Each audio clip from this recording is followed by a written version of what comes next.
Hello and welcome to the program. Now, political watchers in Nigeria were treated to some sort of high drama last Wednesday when some thugs allegedly led by a suspended senator invaded the Nigerian Senate and stole the maize. Now, the maize is the symbol of authority in the legislature, without which decisions taken are considered invalid. Now, the senator in the middle of the whole drama is Senator Ovie Omagege, who represents Delta Central in the Senate under the platform of the ruling All Progressives Congress APC.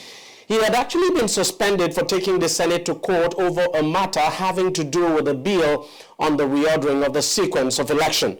Senator Omagege is known to oppose the bill, which he had long argued is targeted at the president. In any case, despite getting a court order restraining the Senate from taking any action against him, the Senate leadership ignored the court order and suspended him for 90 legislative days.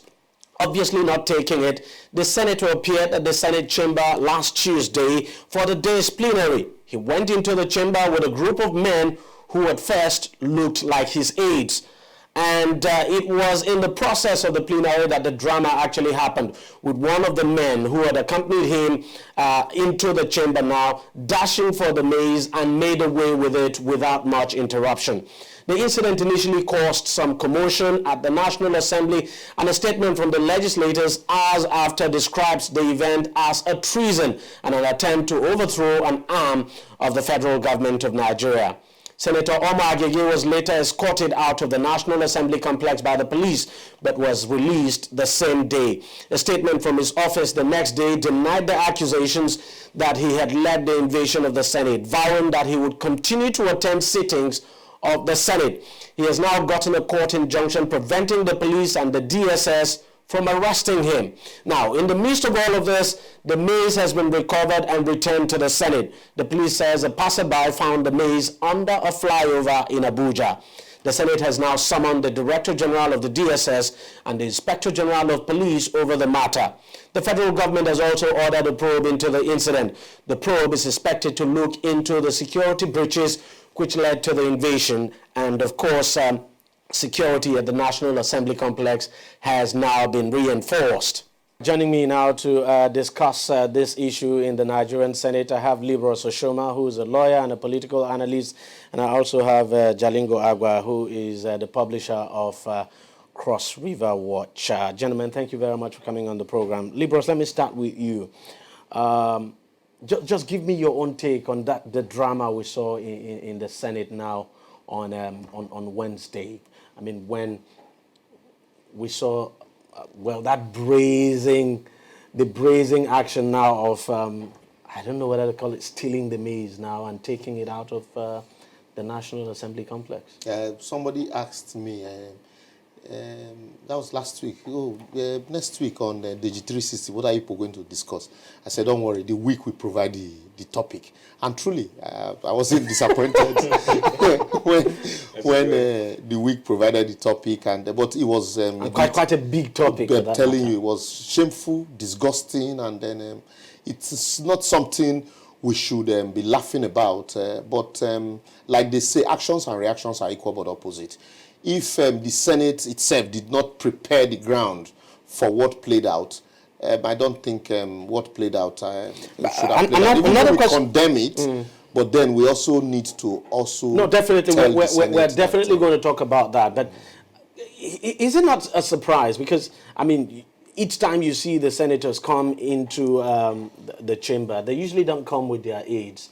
But exactly. Quite surprisingly, Senator Omagege came in with 4 aides. Yeah, do you know that even the sergeant at arms hardly allow their aides, when plenary is going on, the sergeant at arms hardly allow their aides to even come take instructions from these senators.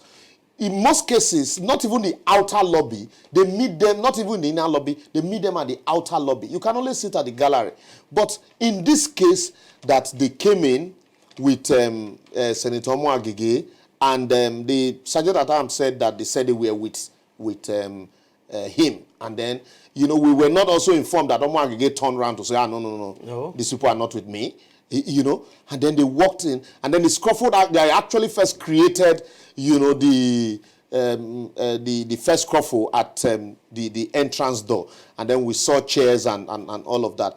And also one of the guys I learned was one of those that was arrested with guns, who was said to be former deputy governor's aides in Delta State. I was arrested sometimes, was it 2011 or so? You know, so it shows that, you know, there I want to believe that there are some, you know, insider dealings here, because apart from the fact that they were allowed in unhindered, you know, they also were allowed to go out unchecked.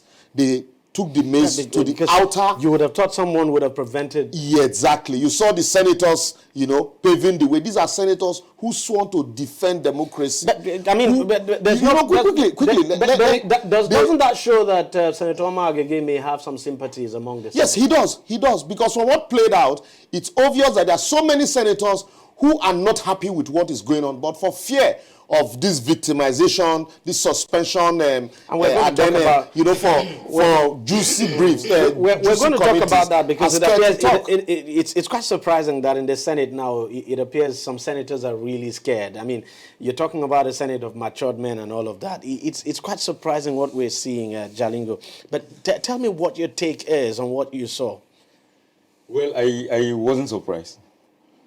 I wasn't, because I've reported politics for some time as a journalist, and I know that this drama started in... We have seen the maze taking out of the National Assembly before. Yes. Not the first time. We saw it in, was it 1990, not 1999, sometime around 2003 or so, when the maze was taken by the then Senate President, the late Chuba Okadigbo. We saw that. I mean, we've also seen several attempts before to take the maze in the House of Representatives and all of that. But all of this, even during Juno Melaye's saga in the House of Reps.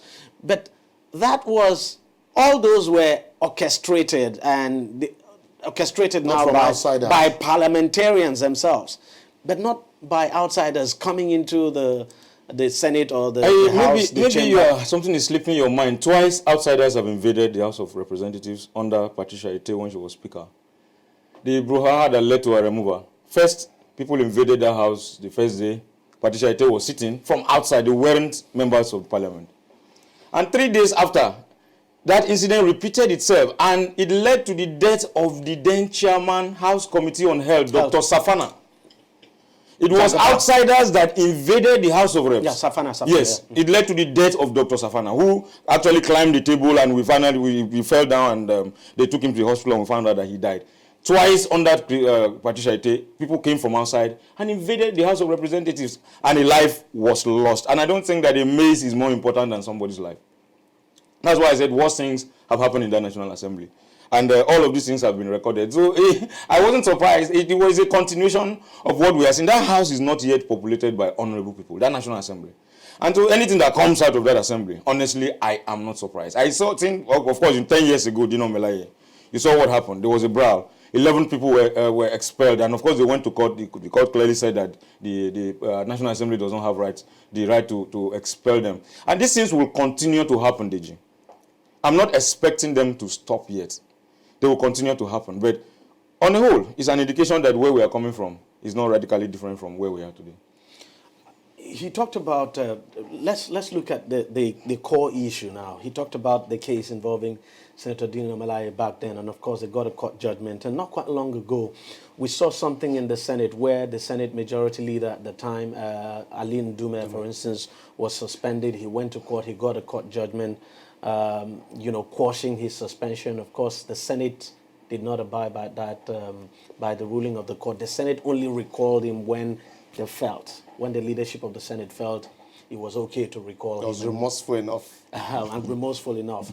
Now this, what exactly is, what do you think is, because we've had, for instance, the Senate President say that, and of course we've heard it, that one of the reasons, the basic reason why Omar Agege was suspended in the first place was not even because of the comments he made over the sequence of election, but because he actually took the Senate to court to stop the Senate, that they have, that you don't take the Senate, that there are rules, exactly, that there are rules forbid senators from taking the Senate to court. DG, that rule in itself is contradictory. The same rule that says you can't take the Senate to court, that same rule also says that if any matter is in court, that the Senate is forbidden from debating the matter or discussing the matter. So where do you now draw the line? We have seen, including these senators that are brandishing the rule now, we have seen them at one time or the other gone to court against this same institution. Dino Melaye, for example, who is today's Saraki's man, is actually in court. Went to court and got a judgment against the House of Rep. And at that time, Dino was the defender of the people's mandate. And a lot of people saw him as, yes, this man is the man to be. Then he was in PDP, left PDP, joined the civil society movement, became a whistleblower, a strong whistleblower, and then on that platform, rode back to the Senate. And today, if any senator is to be suspended, Dino will be the one that would rise and move a motion that his rights have been abused. And, so it shows clearly that we still do not have distinguished and honorable members. And it behoves of Nigeria to begin to look at people and characters and not, the party, because you belong to a particular party and automatically then you are without blemish. I need to add, because it's quite surprising that, you would forbid a senator, someone who's representing a constituency, from even making any statement at all, whether against the leadership or anything. That makes a lot of sense. 2010, this is what you suffered. You went to court. The court gave a judgment. You came back and all your entitlements were paid. We would expect that Dino will fight this kind of case. But you see, it's a trend, both from the Houses of Assembly to the National Assembly. And over the years, once any member disagrees with the leadership, they slam. Like in the case of Dino, they accused the Senate President, the House of Reps Speaker at that time of stealing 9 billion naira. And they said, why would you say this sort of a thing? What you have said is repugnant. And they said, okay, 11 of them actually. They sent them out of the National Assembly for 11 months. The one in Bauchi, Honorable Mrs. Rifkatu Samson Dana was the only Christian member of a 32 House of Assembly in Bauchi State. She was the second-term member. And in 2012, the governor of Bauchi State that time, Issa Yuguda, requested the House of Assembly to clear him to use his discretion to change the headquarters of any local government as he desires. And the plot specifically was to remove the headquarters of Tafawa Balewa local government from Tafawa Balewa and take it to Bununu, which is a Fulani-dominated area. And the woman said, I suspect foul play. I suspect that my colleagues, there has been a persistent battle between my Yabawa people and the Fulani people, and they have been struggling to take the capital from Tafawa Balewa. And now you want to take it through the back door. You took a decision in my absence. I refuse to accept this decision. And the colleague said, what you have said is repugnant. They suspended her. And for 1 year, she wasn't in the House of Assembly. She went to the High Court. Justice Zango of Bauchi State High Court, who was also the Chief Judge of the state, gave a judgment that you don't have powers to. And the House of Assembly refused to swear her in. In fact, the day she stormed the House of Assembly with women to go and resume, the members ran away, took the mace, and went to sit in a hotel. She went to the House of Reps, got a judgment again, which Court of Appeals, and got another judgment that the Liberals was referring to. But these men in that Senate, they don't want to hear those. It's only when they are affected that they complain that the executive is not respecting court orders and the rest of them. But Saraki and Dogara have turned the National Assembly today to a place where, in a bid to just oppose Buhari, everybody that says anything that it appears like it's supporting Buhari, they slam it on you. And that is why they are creating the ground for this kind of confusion that we are seeing. And I think that Nigerians should realize that as we approach 2019, these people, maybe because stealing ballot boxes is no longer fashionable, but it appears to me like Anomo Agege must have been an expert in stealing ballot boxes. He must also have been an expert in mobilizing thugs to go and do those things that used to happen that were showing on television and shooting guns and tear gases like we used to see. Because if he doesn't have that skill, what happened that day? It's actually a skill. And I couldn't remember. I saw Senator Common Sense, I saw Senator Hope Uzodinma. All of them were just staring and looking. I'm sure that the film they were actually I think they were hypnotized. I was shocked. I'm like, God have mercy. In this country, this thing is coming again. But it was another clip that was very interesting for me. And like I said, I'm not expecting this to stop very, very soon. I mean, Senator Omar Gege has said he's still going to come back to the Senate, that he's still going to continue to come to the Senate because, as we speak, he has a court order anyway restraining the Senate from doing anything at all, which means he ought to be allowed to come to the Senate until the issue is determined in court. But it appears the Senate leadership does not want to have that. As a matter of fact, the Senate leadership has written to the Supreme Court Justice telling him to warn his judges to stay clear of that's the saddest part of it. Issues involving the National Assembly. One would have expected that as an institution of government, it's like the National Assembly making a law that affects the judiciary, and then the chief judge will pick his pen and paper and write a letter to the Senate president warning them not to delve into those areas. One would have expected that the moment this court order was granted, that you join issues. You have senior advocates. That's exactly what one would have. Yeah. You have lawyers. One would have expected them to join issues, raise a preliminary objection to say, look, you have no jurisdiction. Let the court trash out the issue of jurisdiction.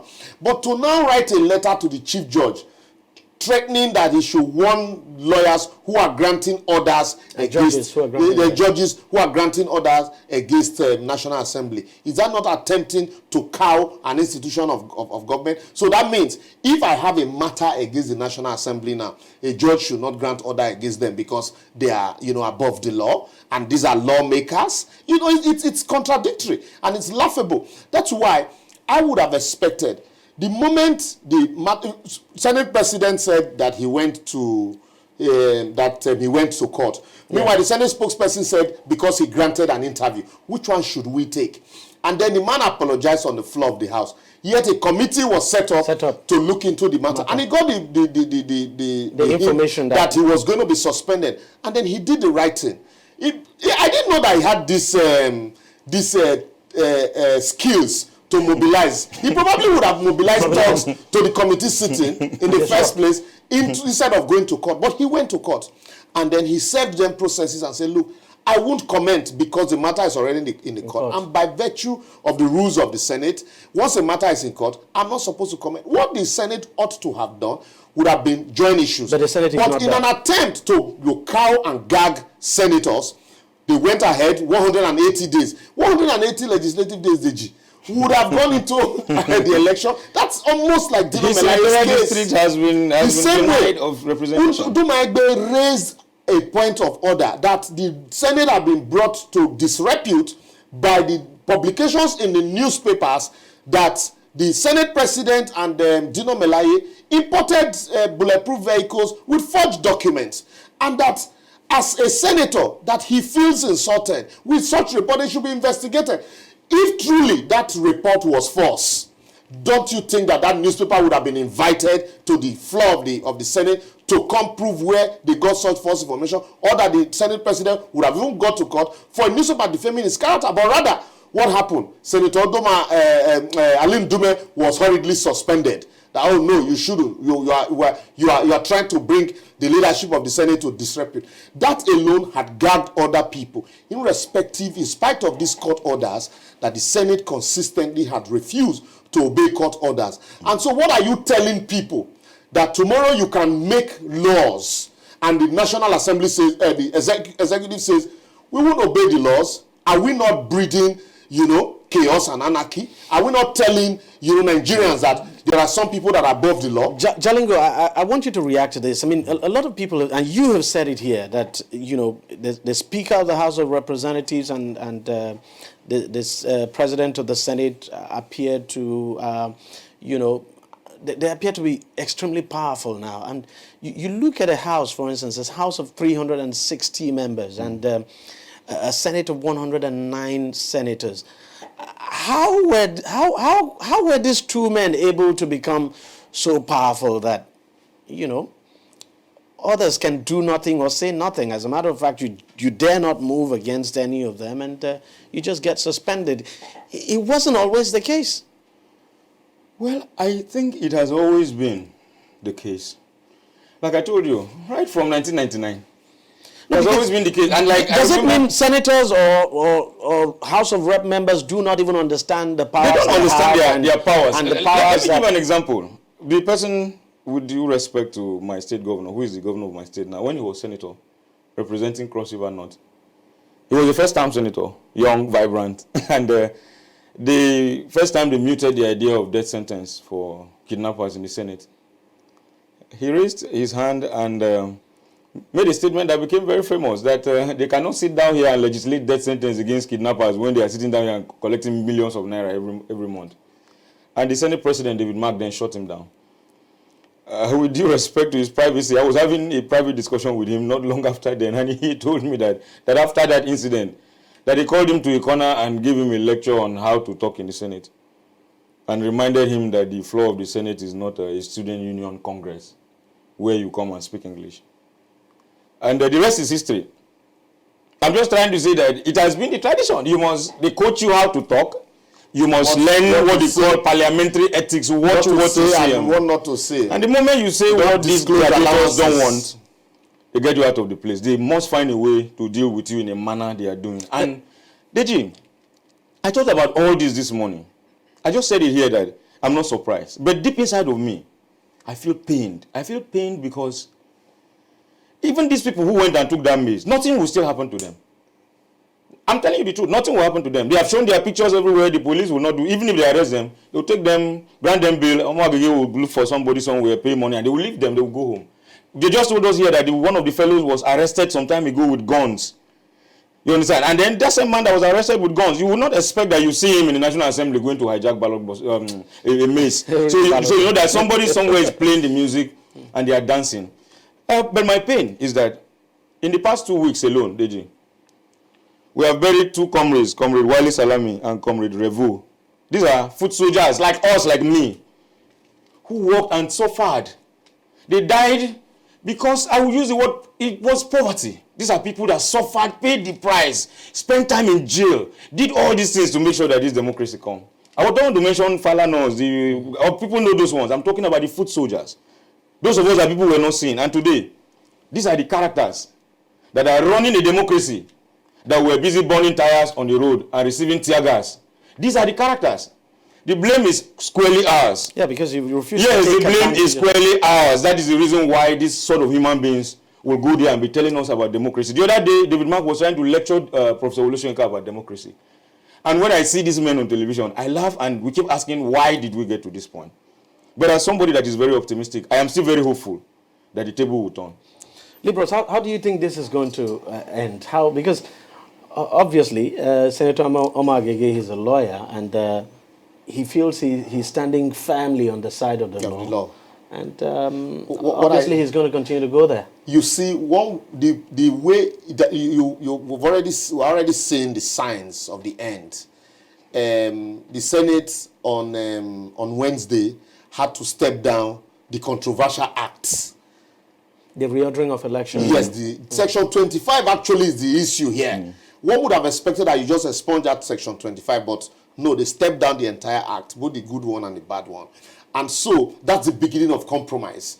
And so one also would, with all of this, Senator Mwagege is insisting that any day the Senate is sitting, and he's on the side of the law. He's going to sit. And so, worst case, he will not be recognized to speak. But, you know, it shows also with what we've seen happen, it shows that some of his colleagues are in support, you know, of what he is doing, and who also wants, you know, their freedom. And then that might eventually lead to a compromise. And like Jalingo has said, and once there's a compromise, a give and take, you know, let bygone be bygone. We are all colleagues. But it has to be made clear that it's actually not democratic at all to suspend, to ask a senator, because we also saw it in the House of Rep, where a House of Rep member, the former chairman on the Committee on Appropriation, was suspended for a very long time. That's what Jalingo was just saying, that the two leaders here, you know, have turned themselves into emperors. And so where they can do no wrong. Abdul Mumuni came out to say, look, what was done was not, proper. That this budget, there were a lot of insertions. Too much, even though we have the power to, but we went the extra mile. And then there was a gang up and the man was asked to go. He went to court and the court said, no, you can't do this. And who will now come and execute that court order on the floor of the Senate or the House of Rep? So you sit back at home and expect that, and they tell you the police cannot go into the chamber to execute a court order. Absolutely. And so what now happens is you must insist that, look, being, a member or a senator, I insist on my right to be here. And until you are dragged out, and then there will be problems, and that will now lead to, okay, let's stakeholders sit down and find a way of resolving it. And so that's why I see this ending. And then, quickly, Nigerians also need to, this idea of us being divided, every case has its peculiarity. It is the law that, this same rule that the National Assembly has, this court has interpreted. It was Jubri before. Today it is Omoagege. Tomorrow it can be you, it can be me, it can be Jalingo. It can even be the Senate president. Exactly. So if we allow this culture, this tradition of impunity, if you allow it to become a convention, unwritten, someday it grows to be a law. And then you get there, you are tutored on what to say. That people were scared for Senator Shehu Sani the moment he said that they earned 13.something million, that he was going to be suspended. But maybe he knows probably belongs to the right camp. Yeah, belongs to the right camp. Belongs to the right camp. Because you see, yesterday, and that's what I think. I think he belongs to the right camp. Yeah, and the right camp. There was actually a warning, and the lawmakers came from Ghana yesterday. And no, that before yesterday. They were in the House of Reps. They came all the way to come and understudy the Nigerian Parliament. And when they were busy understudying, some people were busy hijacking the maze, and they followed in solidarity to the Senate to go. I'm sure that when they get back to Ghana, they will have some very fantastic stories to tell their people back home in Ghana about how not to be a democracy. On the issue of Senator Sani, I'm dead sure that he would have been dealt with seriously just because he's standing on the right patch of sand. It is very clear. If you take the history of this whole issue, Section 25 of the proposed amendment, reordering election, which election to come first. And the senators are on one side, the president is on one side. And so, if you are on the side of the Senate, that means you are not on the side of the president. Yeah. So that means you are in the good books. You can do anyhow. You can talk like Dino Melaye and won't be suspended. Get away with it. But if you are not on the side of the Senate, that means you are on the side of the presidency. If you say anything at all, anything that is perceived to be, against the Senate, that is dead wrong. You will be Omoagege. It is absolutely dead wrong, DG. But Nigerians should gear up. We have another opportunity to redress this, and it is looking around the corner. In 2019. 2019, and it is time for us to think again, because this country will not move forward with this kind of human beings in that place. The budget for 2018 is still lying down in that National Assembly. And April is finishing already. Nobody is talking about it. And they are defending democracy. Yes. I want to think that if it was their sack letter, that somebody came to pick like that, to go and submit to the person that will sack all of them, I want to wonder whether they will not run after the person. Or if it was a Ghana must go bag that they brought for them, that some people came to carry. I'm very, very sure that even with all the medical things that they are hiding under those agbada, they will still run after. Because yesterday I could forgive some of them, because I said that maybe this one, you don't even know what he or she is carrying under the agbada, the medical too. Because of course I saw my Senator Rosoko. She's not fine. She just came back from a surgery, and I wouldn't expect her to start running. And I know that there are several of them like that in that Senate. Not long ago, some collapsed and died. Died rather. And not all of them are feeling very well. In any case, they are old men, and as you age, illness too comes. It's not like there's anything. It's quite a shame that this is happening in the Senate. It's very, very shameful. Senate of old men that you will expect that they will think. If it were in the House of Reps, it's understandable because they are younger, and you'll expect that energy, that bustling energy. Why the senators are asking the sergeant at arms what led to the security lapses?